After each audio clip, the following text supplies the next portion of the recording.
I'm going to try something slightly different today. You're probably here, if you're here for 3 days like I am, a lot of talks, a lot of slides. So I'm going to give you a little bit of context, a little bit of background, and then kind of, to some extent, pass this over to you guys and see what you want to explore within TfL, because it's a lot to get through, frankly, and you might be a bit bored if we try and go through all of it. So we'll take on some of the key topics and explore some of the things, certainly that Steve was talking about as well. Just to pick up, I suppose, on that last question, much of what we're trying to do at Transport for London is, of course, that aggregation. We are effectively a local government with the largest amount of land in London, 6,000 acres, 10,000 individual properties. So much of that scale and aggregation that Steve's quite rightly pointing out is what we're trying ultimately to deliver. If I can move with this slightly. Our big picture, so at TfL we look after a huge amount of infrastructure for London, and this is as we're building up the business, as we're scaling what we do now, it's about integrating every single element that you see on this picture. Now, before I joined and I came from the world of low carbon finance to look after this project, I must say I didn't realise quite how much TfL did look after in terms of its land, the most valuable advertising estate on the planet, its development, building the biggest digital infrastructure. There's a huge amount in there that we're trying to develop. But of course, in doing that, we absolutely have to be holistic. We have to pull the whole thing together and provide ultimately what is innovative, integrated infrastructure. So that's really the essence of what we're trying to do. Look after each element, bring these together. Now, of course, within that, and given the time we've got today, we'll move swiftly on to energy. This gives a little bit of context of the bill, if you like, the problem that we're trying to address. As we scale up here, you'll see offices and buildings, which most people are sort of besotted by with TfL, actually a very, very small part of what we have. It's when you move into these areas that it becomes a little bit more exciting, and we have to see the bigger challenge of what we can do. When you scale up and you see buses coming in, over the years and allowing for inflation, that gives us about £6 billion bill by 2030. And that is a huge challenge that we need to try and address. We'll talk about finance in a moment, but you can gather there might not be one solution here, but many individual ones that may come into play. The smart ones amongst you will notice that we're taking diesel and replacing that with electricity as we swap over the bus fleet for fully electric. Again, happy to talk about that if anyone wants. That obviously changes the fuel, but ultimately it still gives us the same cost. And we've got a challenge to hit zero carbon rail by 2030, which is a pretty huge challenge, and one that we're going to need several different mechanisms, different elements of finance, everything that we've spoken about today to address. That's really, to go back to Steve's jigsaw, he gave me a nice jigsaw so we can use that one. Each element of that we can pull together in order to try and unlock the finance and unlock project delivery. So as we try and alleviate this problem, here comes the really cheesy bit. Watch out for the TfL journey that you're about to go on.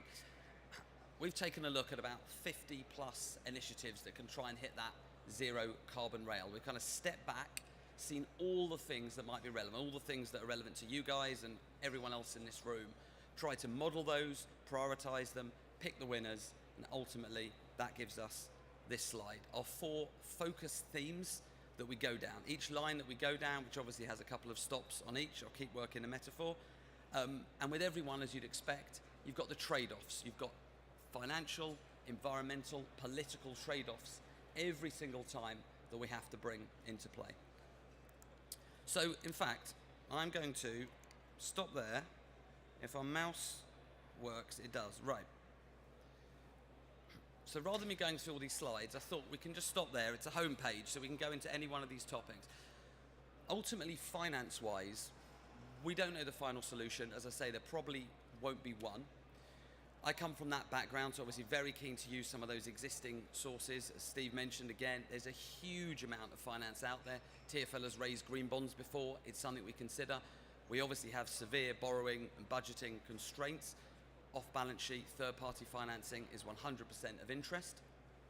Much of this will be going out to the market, where we're looking for solutions, perhaps fully funded solutions that can take us there. Some of it might be looking, for instance, with power purchase agreements, to go fully offshore, if you like, and look at offshore wind as a way of mitigating the low carbon nature, i.e. finding that remaining carbon offset that we can't get with our own on-site generation or savings or procurement that we otherwise have.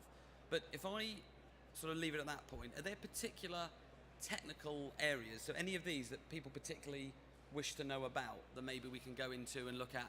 Well, I think I've still got a few minutes, so while we've got the time, are there any areas that anyone wanted to take a look at?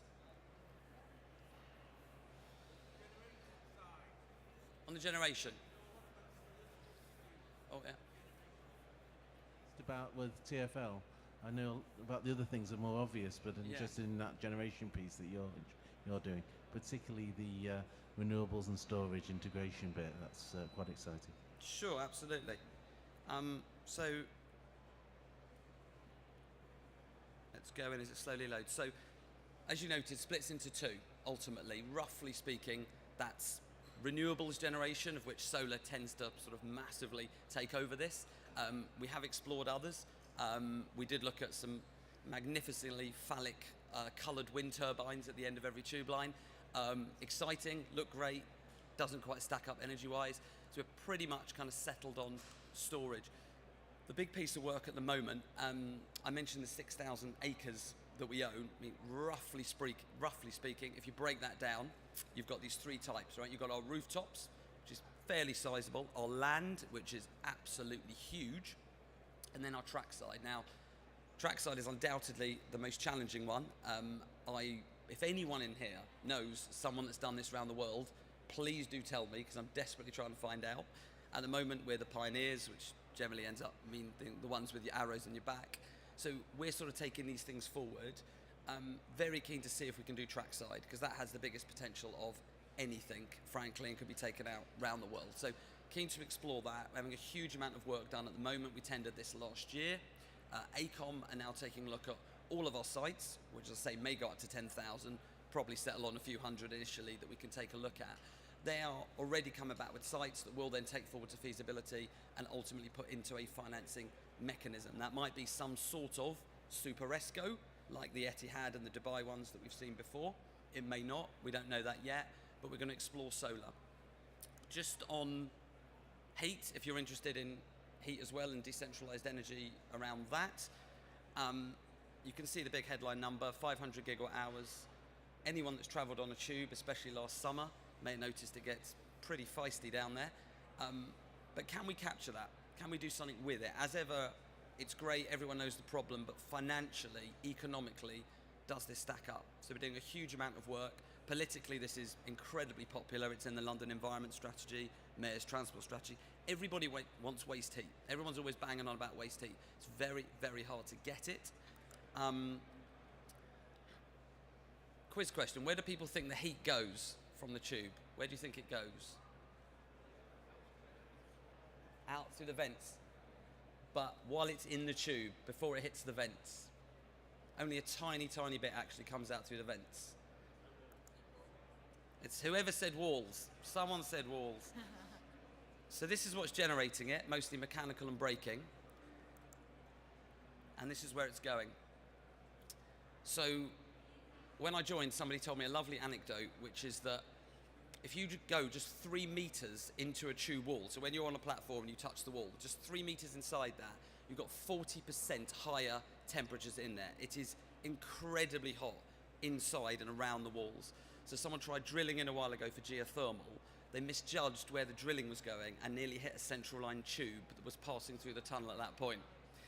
The commissioner at that point said, we're never ever doing this again, ever, which kind of put an end to all geothermal at TfL. But as we map, and this is a live map, I just uploaded this just the other day, we've now got mapping of where all the heat is going across all of the network. So we can take that heat, utilise that. We've got another tender that's out to market that's being appointed tomorrow afternoon, in fact, where we'll be providing with somebody else with the opportunity to explore 55 waste heat sites. There's obviously, we could get very technical here, but we'll probably leave it at that level. But they're going to go in and explore all of that and see ultimately, can we take that heat out? And then the next question is it commercially viable? Is it a proper business model? I'm taking too long to answering your question, but just to give you one other example before we go back, this is happening at the moment. You know, so we don't all get lost in the world of theory and conjecture. This is happening. I think Islington are somewhere there, aren't they? That's their stand. This is a disused station, oldest, deepest tube line in the world. The heat is coming out. TfL has done its work. It's now up to London Borough of Islington to take some of that hot water ultimately and see if they can provide it to 1,500 homes. That's what we're trying to deliver here, and ultimately we've got a number of other schemes in progress. But hopefully, as a slightly long-winded answer, that gives you some idea of the sort of the different generation aspects that we're trying to do. Were there other? Is there a couple of moments? Jenny, hi. Yeah. So storage probably. I know we put. Yeah. So complicated. I know we put solar and storage. So storage does come with renewables, but actually it probably features more. What we've realised is we can take so much power and nobody can provide us with enough power. So actually renewables plus storage, which is the normal model, isn't really relevant to us. It doesn't stack up economically. The storage is essentially just wasted. Where storage is relevant is where we have losses across the site, which are still huge, absolutely huge. So again, we've got GIS mapping of all of that. When we've got storage across the site, which comes within, so this is broadly on energy efficiency, and we've put storage kind of more in there because it's less about renewables, but more about that efficiency. So we are looking to fund individual battery or other storages available on individual site losses. And we're going to publish those maps and then basically say, can you provide us the storage on those individual sites?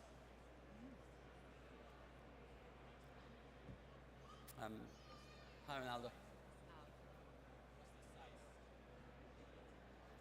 What's the size of the storage that roughly We don't know because we haven't scaled all that up yet. I mean, it will be vast because there's losses all across the track. Some of them are huge. I don't know the final number, but I mean, yeah, very sizable. The mapping is going on at the moment, so when we know the final answer, which should be fairly soon and probably within a month or so, have an answer on that. So I know we've been in contact, so we can. Yeah, I'll let you know. Sure. Look forward to it. Thanks.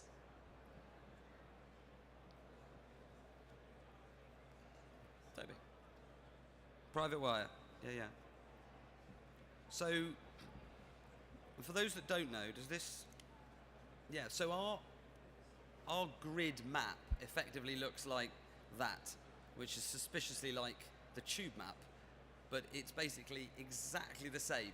Bar I think about 2 stations that are left out, our grid looks like that. So we have our own grid, if that isn't clear from that statement, our own grid separate to DNO. So this is why we can take so much power, because we can feed it in effectively anywhere. Within that, very, very keen to look at private wire.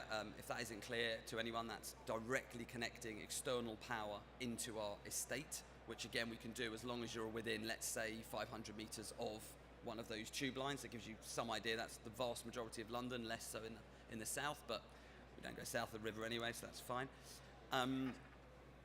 As we look at private wire, again, popping that up. So private wire has huge benefits. Again, I hope this isn't patronising, it's probably quite an educated room. Financial and carbon benefits, and then price risk mitigation, guarantee of origin and low carbon, etc., etc. So very, very keen to do this. We put out a piece of work last year, again, another tender that went out to market as an early market engagement. Anyone that could supply us power. Got a huge amount of feedback from that, actually more than we thought. Basically breaks down into 2.